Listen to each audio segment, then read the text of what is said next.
Halo semuanya, perkenalkan nama saya Maya Yuliasari dengan NIM 6211420065. Saya dari Rombel Fitness and Health Adaptive Exercise.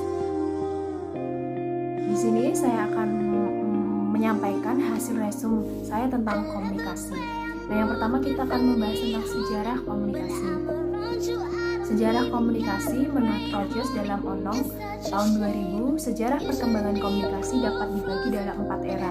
Yang pertama ada era perubahan, yang kedua ada era komunikasi tulisan, yang ketiga era komunikasi cetakan, dan yang terakhir ada era telekomunikasi, dan yang terakhir ada era komunikasi interaktif. Nah, yang pertama, era komunikasi tulisan diperkirakan dimulai ketika bangsa Sumeria mulai mengenal kemampuan menulis dalam lembaran tanah sekitar 4000 tahun sebelum Masehi. Yang kedua ada komunikasi cetakan dimulai sejak penemuan mesin cetak hand press oleh Gutenberg pada tahun 1456. Yang ketiga ada era telekomunikasi, diawali dengan ditemukannya alat telegraf oleh Samuel Morse pada tahun 1844. Nah, selanjutnya ada era komunikasi interaktif mulai terjadi pada pertengahan abad ke-19. Sejarah perkembangan komunikasi dan media massa. Loncatan sejarah komunikasi dan media yang penting dicatat adalah masa pemerintahan Julius Caesar pada bangsa Romawi. Sejarah komunikasi sebenarnya sama dengan sejarah peradaban manusia, yaitu telah dimulai sejak Tuhan menciptakan Adam dan Hawa di muka bumi ini. 13.000 tahun kemudian, sekitar 22.000 sebelum Masehi, para ahli prasejarah menemukan lukisan-lukisan dalam gua yang diperkirakan merupakan karya komunikasi manusia pada zaman tersebut. Komunikasi massa adalah lawan dari komunikasi tatap muka. Dalam perkembangan selanjutnya, komunikasi massa terbatas pada proses penyebaran pesan melalui media massa. Lalu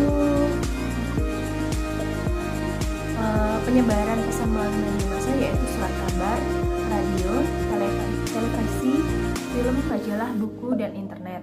Tidak mencakup proses komunikasi tatap muka yang tidak kalah penting dalam kehidupan organisasi. Teori komunikasi selalu menjadi bidang yang menarik untuk dibahas dan dikaji secara mendalam bagi setiap manusia. Nah, yang kedua kita akan membahas tentang konsep dasar komunikasi.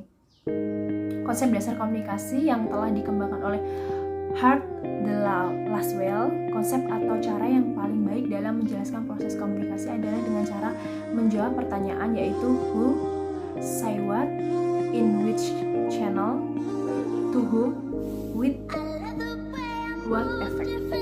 Menurut Lasswell, komunikasi adalah sebuah proses penyampaian pesan yang dilakukan melalui media kepada communicated yang menimbulkan efek tertentu. Model komunikasi Lasswell menggambarkan kajian proses komunikasi secara ilmiah yang menitik beratkan pada berbagai turunan dari setiap elemen komunikasi.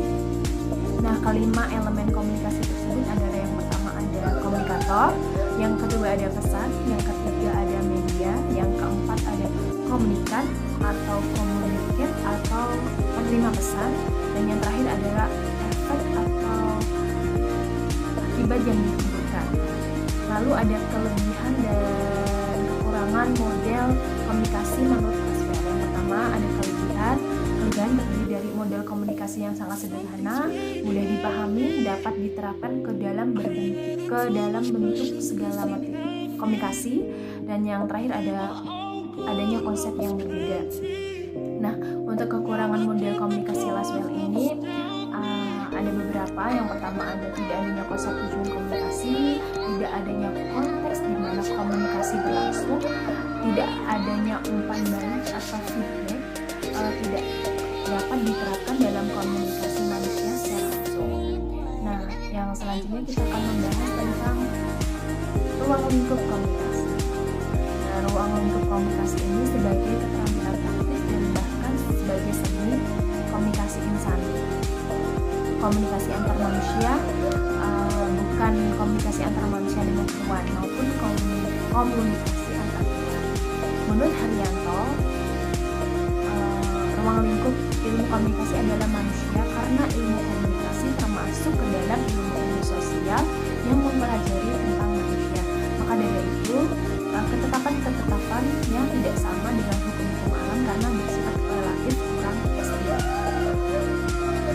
Ruang komunikasi diklasifikasikan sebagai berikut, ada 4. Yang pertama ada komunikasi verbal, yang kedua komunikasi non-verbal, yang ketiga komunikasi face to face, yang keempat komunikasi bermedia. Nah, selanjutnya kita akan membahas tentang tujuan komunikasi. Menurut Gordon mengatakan tujuan yang ingin dicapai dalam komunikasi adalah kualitas seluruh komunikasi itu seperti motivasi, termasuk ke dalam seluruh tingkah laku sepanjang komunikasi dan atau tingkah laku yang melibatkan manusia. Secara universal, tujuan dari komunikasi dapat dikelompokkan menjadi 3. Yang pertama, mengubah sikap, mengubah opini, dan mengubah perilaku.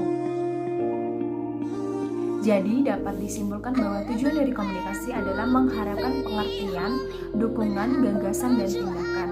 Setiap komunikasi tentunya mempunyai tujuan bagi para pelaku komunikasi sesuai dengan karakteristik masing-masing pelaku komunikasi. Nah, itu tadi sedikit penyampaian hasil saya tentang komunikasi. Semoga dapat bermanfaat. Sekian dan